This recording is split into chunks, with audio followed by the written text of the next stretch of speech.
Hello and welcome back to Accelerators in Action. Today we're talking with Josh Lau. Now, we had some production issues in the first take of this. This was supposed to be episode number 1, but we fixed those now, and so we're going to launch right into that interview. Let's get started. Making your mark in commercial real estate is a journey best traveled with grit, determination, and a mindset to take action. To most, success at the highest levels is a fleeting thought and an unrealistic expectation. But to others, opportunity boils down to focus, preparation, and a lifelong commitment to learning and improvement. Join me as I take you into the lives of those unwilling to leave their success to chance and instead take complete control of their futures. These are action-taking, limit-breaking, never faking accelerators in action. All right. Well, I'm really excited to be here with you today, Josh. Thanks for coming on. First and foremost, you are our first guest. Did you know that? No, yeah, I just found out that, and I'm just as excited to be here. Well, great. Well, before we get into this particular episode, this is episode 1 of this sub-series. And for anybody listening, I kind of want to give you an idea of what this sub-series is all about. So Accelerators in Action is all about highlighting people in CRE that are doing extraordinary things. Now, extraordinary to one person is all relative. We want to highlight people that are taking proactive action, whether they're students, whether they're seasoned pros, whatever the case may be. We want to hear those stories. We want to help folks in our audience understand what types of actions people are taking. So I think you, Josh, are a great first guest. So once again, welcome to the audio series here. And thank you again. Yeah, it's an honor and pleasure to be here. Well, great. So let's get started at the very beginning. That's a very good place to start, right? So I want to learn a little bit more about you, who you are, and maybe just spend a little bit of time introducing yourself to the audience. Yeah, sure thing. So I grew up in a little tiny island nation of Singapore in Southeast Asia. This country is comparable in size to the 5 boroughs of New York City. When I was growing up, my grandfather was an architect, my uncle was an architect, and so I just kind of grew up inspired with an appreciation for the art of buildings and design. I joke around, I always tell people that I used to be able to read drawings before I learned how to read books. And somehow over all those years in school, I was not really that good in art, but I was developing these really mad skills at math and physics. So no brainer, I decided to take up civil engineering in college. Yeah. But in Singapore, we have this conscript military. So before heading off to college, I had to serve mandatory 2 years in the Singapore military. Okay. I never really did a tour during my time in the Army. I had a couple odd jobs here and there. There was a period of time when I was fixing tanks, and it's crazy to think that I can't even change my own car battery, and there I was working on a tank. Right? Oh my gosh, that's hilarious. Yeah. So anyhow, after finishing my time in the Singapore Army, that's when I moved to Toronto, Canada, to start my civil engineering degree at the University of Toronto. Halfway through my degree, I felt kind of underwhelmed. I had this impression that we would be learning a lot of, real life case studies, but everything was just very, very abstract. We learned a lot of moment diagrams, third degree polynomials, and if I've lost you already, that's just kind of how abstract the field of engineering is. Okay. Fortunately for me, I got to complete an internship in Singapore at a structural engineering firm. My time there gave me some exposure to some really high-profile projects in Asia. There's this one project in India called Daya. Daya is the Hindi word for cloud, and that's because sitting between 2 residential buildings is this 4-story sky bridge that's shaped like a cloud, and it's got the craziest amenities in them. It's got like a movie theater, it's got a golf driving range, a spa. It was basically a country club that was suspended between 2 condo towers. And so for me, it was really projects like these that got me inspired. It got my juices flowing. But I think the real sobering moment for me when I realized that engineering is not really where I see myself being in anymore. Is so for that data project, as an engineer, we never really had a part to play in the design of the amenities.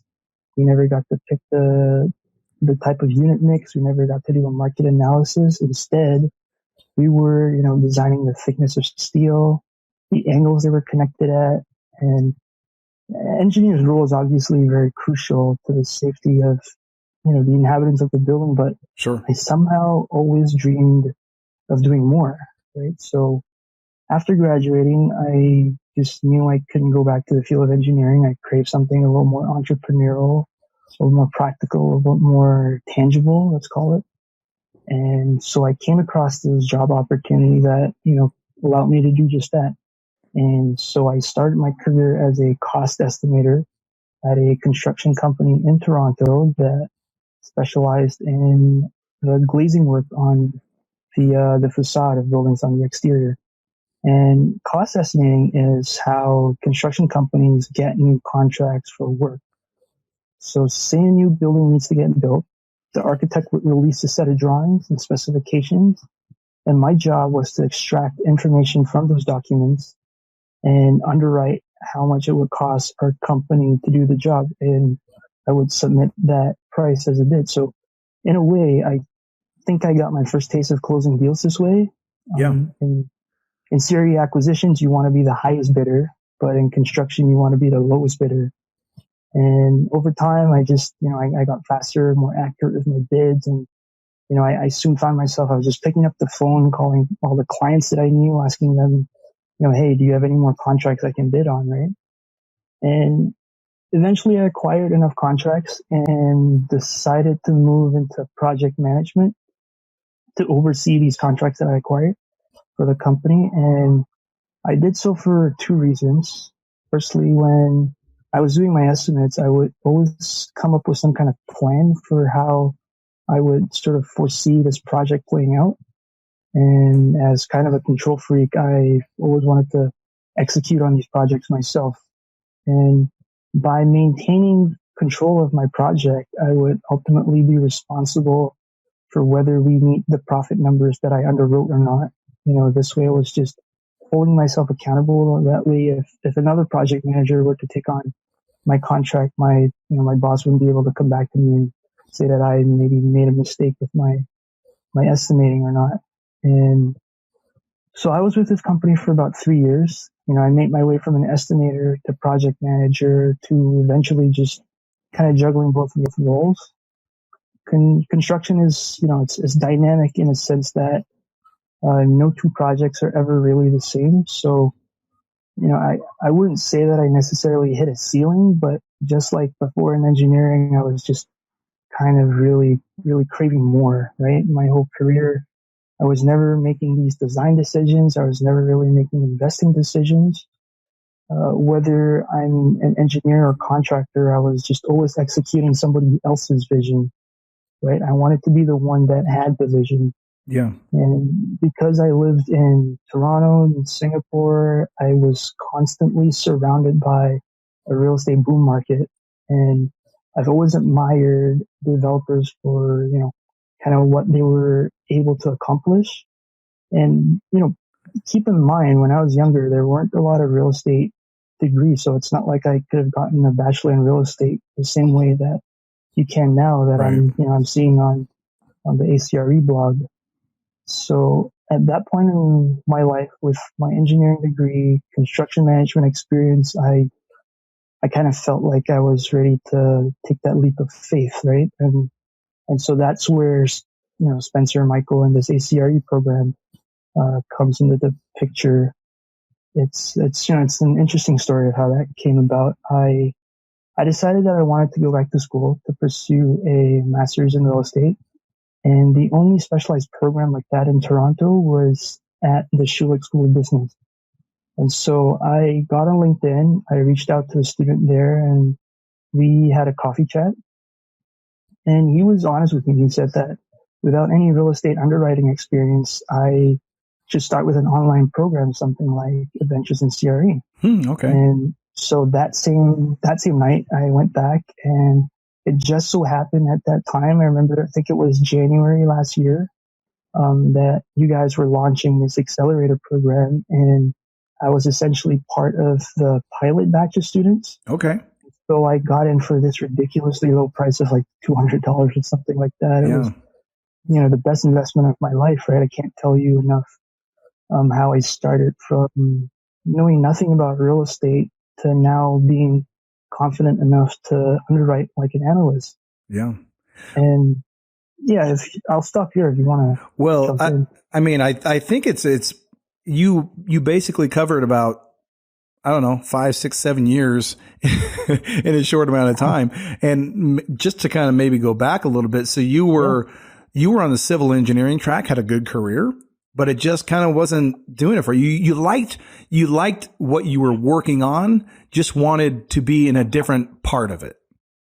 Right. Yeah. I love working with buildings. I love working on projects, especially, very high profile projects like some of them that I was exposed to in Asia. But the role that I had played within real estate was not the role that I guess I really wanted to be in. Yeah. Real estate is just very multidisciplinary, right? You've got the financial guys, you've got the legal guys, you've got construction, engineering, architects.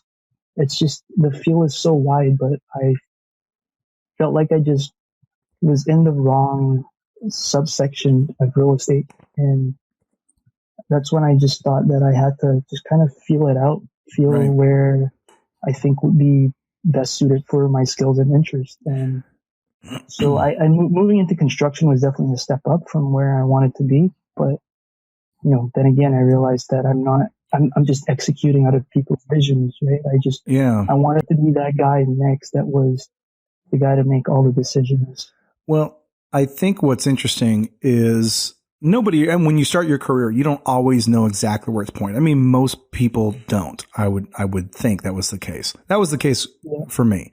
And when I look at your background, it seemed like you were on a really, as far as career wise, civil engineer, you were in the military, which there's a lot of great things to be said for having served, obviously.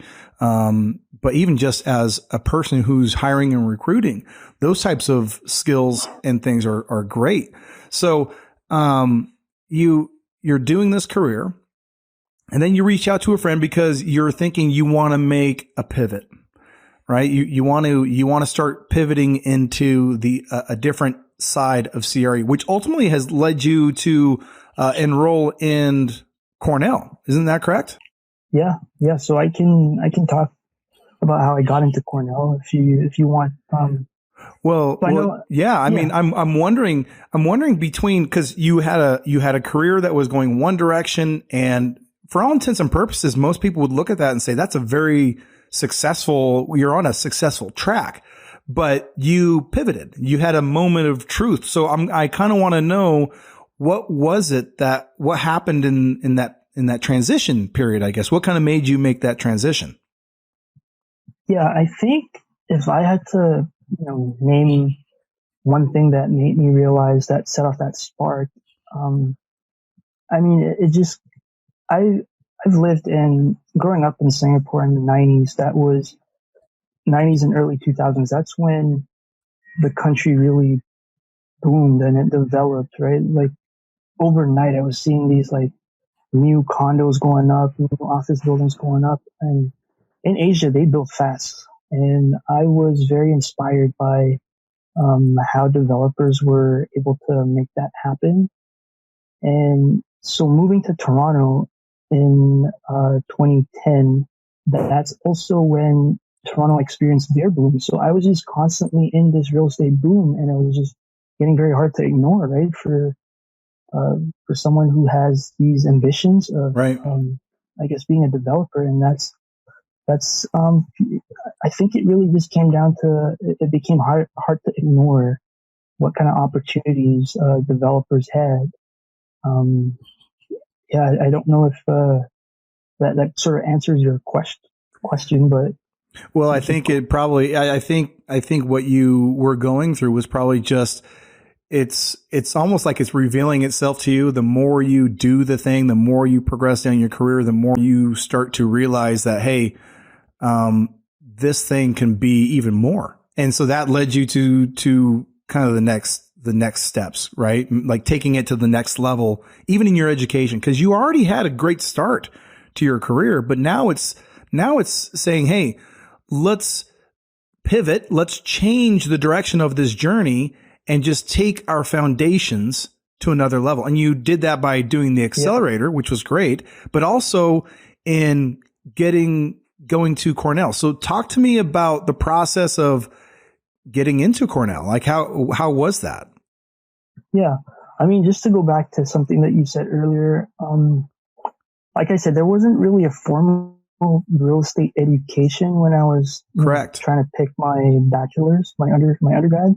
So I think the closest thing that I had was civil engineering, and even my dad said the same thing. A lot of developers in Singapore, there isn't really a formal education. A lot of them, they come from family businesses or they pivot in from some other field. A lot of them are lawyers. A lot of them, they've got like some kind of business background and they pivot in. And so I felt that where I was at that point in my career with, having understood buildings from an engineering perspective and, actually having that practical experience of building buildings through the contracting part of my life, I felt that I was ready to make that jump. And so it started with adventures in CRE. I did the Accelerator and I just loved it. I love underwriting. I can't tell you enough. So after was it close to your what you were doing as a cost estimation worker? Yeah. So cost estimating, you also use Excel. Mm-hmm. You pull information from drawings. So for example, you would calculate like square footages off of drawings and then turn that square footage and put a price into it and then put everything together and submit that as a bid. Yeah. It's not really the same as underwriting, but I worked with Excel a lot extensively. Even when I was actually in my undergrad days, I had to use one of the most brutal projects I ever had was to design structurally a 4-story building entirely in Excel. So as you can imagine, like each column, each beam in a building had to be modeled in Excel, and we were using these formulas. Whatever the longest formula is in A.CRE, I think it's modeling that bell curve in the construction development part of A.CRE. That longest formula is pretty much like everything that we've had to use in modeling this structure, this 4-story structure. Wow. In my undergrad. So having that quantitative experience already in Excel, I think made it easy enough for me to just power through this Accelerator, the A.CRE Accelerator. And so I guess after the Accelerator, I started reading the blog a little bit more extensively. And I know that you guys have a section dedicated to real estate masters at a couple different universities. So yeah, I read the one at MIT, NYU, Columbia, and Cornell. And it was through that, I guess, the review on Cornell that I realized Spencer and Michael went to that school. And after reading that review, I remember one line sticking out quite well.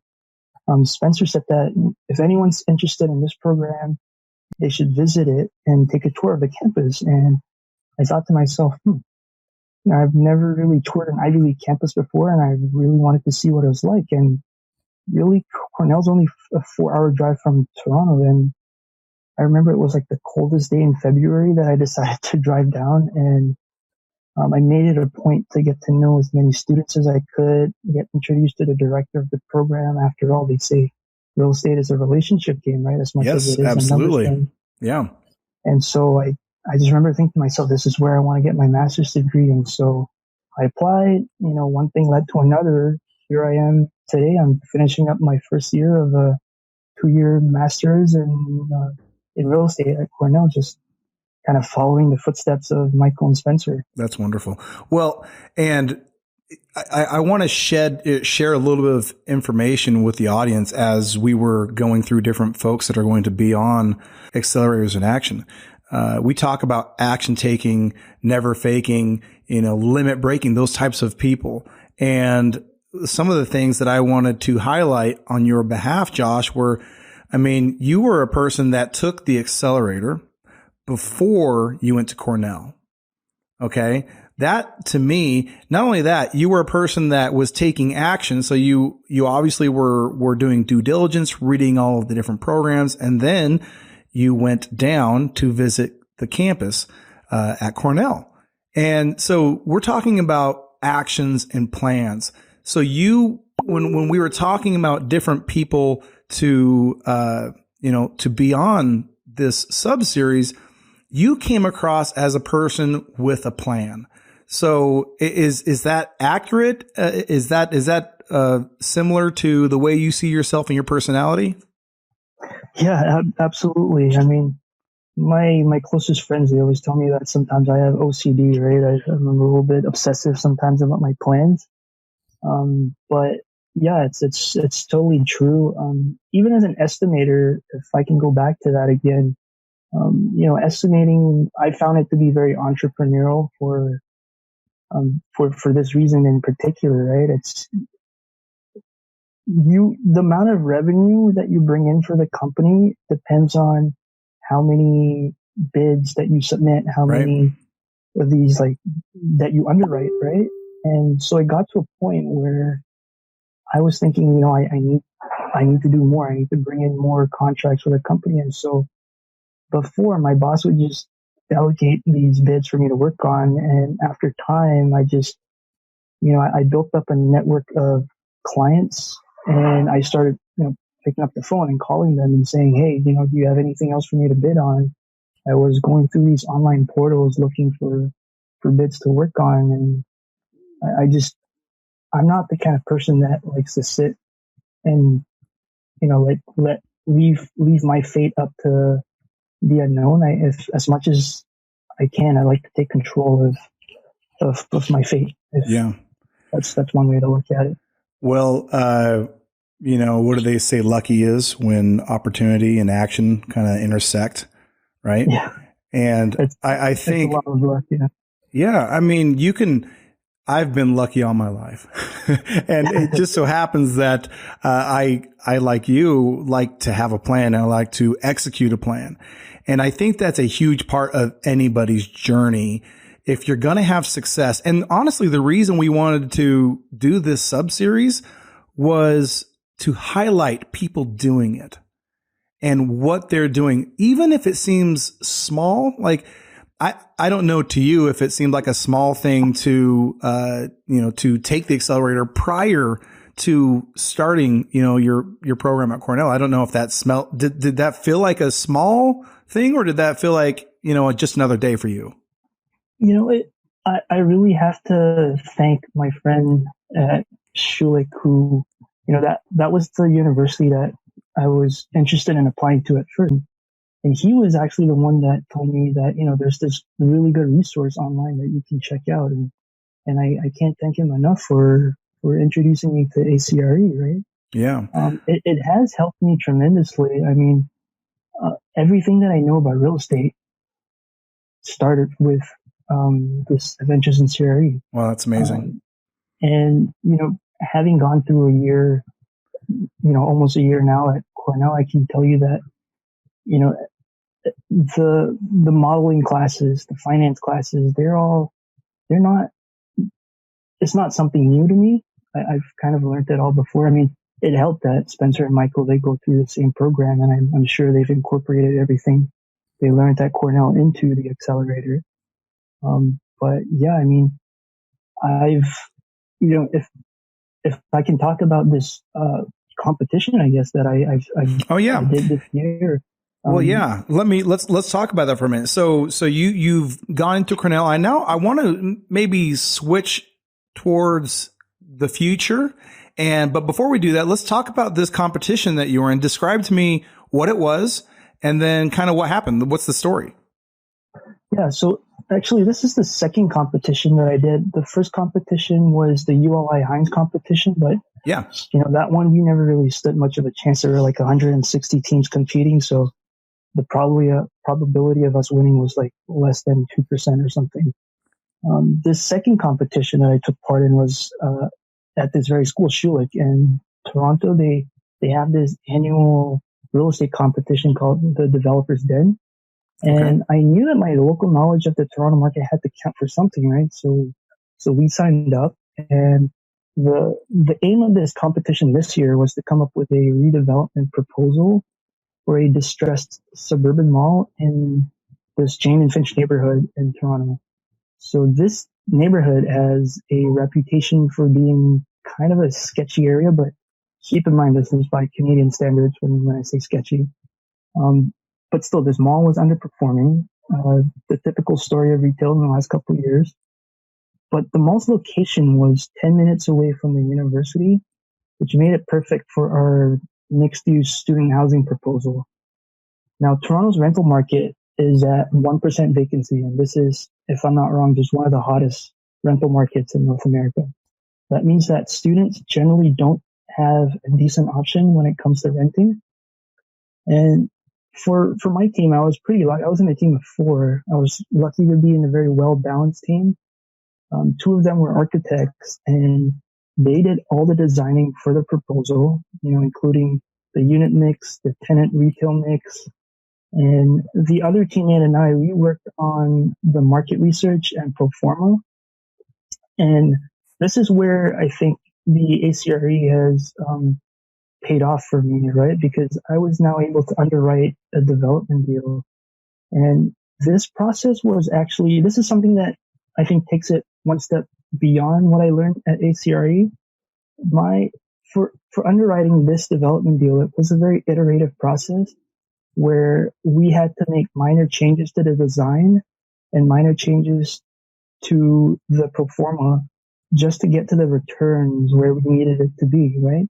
And from talking to people in the field, I get the sense that this is how it is in real life. You're never really going to underwrite a deal perfectly the first time. You've got to go back to your architects, your design team, and try to figure out where you can change things to be able to hit that IRR that you need, right? Which I thought, that was a very, very nice experience. So even though this competition was, you had to get creative in this competition, we kept our proposal very conservative, very realistic. I thought our proposal was bulletproof, but I wanted to make sure that it was something that you could invest in today, having total confidence. And I was so sure we were gonna snatch first place, but we placed third, which is still good. I'm not complaining about that. I've been trying to reach out to some of these judges to get more feedback on our proposal, but this kind of happened at the early part of March, just before, I guess, the world around us decided to shut down. Yeah, it's been a little bit of a crazy time. So that's amazing. So, I mean, congratulations. I mean, winning third place is still your placing. That's fantastic. And I love the follow-up. It's the fortunes in the follow-up, and so is progress and knowledge. So the fact that you're actually following up with the judges, kudos to you for again, taking action. Yeah. So, I kind of want to wrap this up and head in the conclusion direction. Where do you see, what is your ambition for the future? And where are you going, say after Cornell? What do you want to do, after graduation? That's a tough one to answer, given where we are today. But I think that just keeping with the theme of, making a plan and sticking to the plan. Yeah. I definitely want to be working at a shop where they look at very opportunistic investments. So whether it's, like a development deal, like what I worked on for the competition, or whether it's working for like a private equity shop that, they work on a lot of value add opportunistic deals. That's kind of where I see myself going towards. I'm never satisfied with, if you were to ask me if I wanted to just look at, 3 cap office buildings all day long, I'd find that kind of boring. After a while, I need each project to be dynamic. I need each deal to be different from the last. I need that kind of like mental exercise every day just to keep going. So yeah, I think that's sort of my long-term plan after everything, the dust settles, and Yeah. That's sort of where I want to be. Yeah, I know a lot of people are up in the air with maybe plans, and I think opportunity is going to be extremely abundant coming into the next several months and years post this little pandemic that we've been, dealing with. So I have no doubt that your ability to take in information and craft and execute a plan will come into play there. Any parting words of, in fact, advice, as far as advice for the audience, what would be your key piece of advice for anybody listening, especially students, a lot of the people in your particular situation? Yeah, I mean, I've always kind of lived by, just being humble, being respectful, and being curious, right? Mm-hmm. When I was in the field of construction, I was speaking to these old school cats all the time, right? These guys are like 50, 60. And the one thing that they always tell me is that they're learning something new every day. And these people wouldn't have gotten to where they were if they were overconfident, right? And so I just generally try to shape myself and just be in the position of constant learning. Yeah. I think that's the best way to go about it. And just be humble, be respectful. That's the best way to be likable, right? And people just generally open their hearts to you when you're more of a likable person. That's wonderful. That's good advice. How I've looked at it. That's good advice. Well, Josh, thank you so much for being on the podcast here. And for anybody listening, I think his lessons and his experience, the way he makes a plan and follows a plan, and the humility and just always being willing to learn is a huge part of success. So thanks again, Josh, for being on. And thanks for listening, everybody. We really appreciate it. And we'll see you on the next episode. Thank you for tuning in to this episode of Accelerators in Action. For show notes and additional resources, head over to www.adventuresincre.com/audio series. Would you like to learn real estate financial modeling in a matter of weeks and do it with zero guesswork? If so, the A.CRE Accelerator is for you. The Accelerator is a step-by-step, case-based program designed to teach you exactly what you need to know and in the order you need to know it, so you can gain both the knowledge and experience to take your career to the next level. To see if the Accelerator is right for you, go to www.adventuresincre.com/accelerator.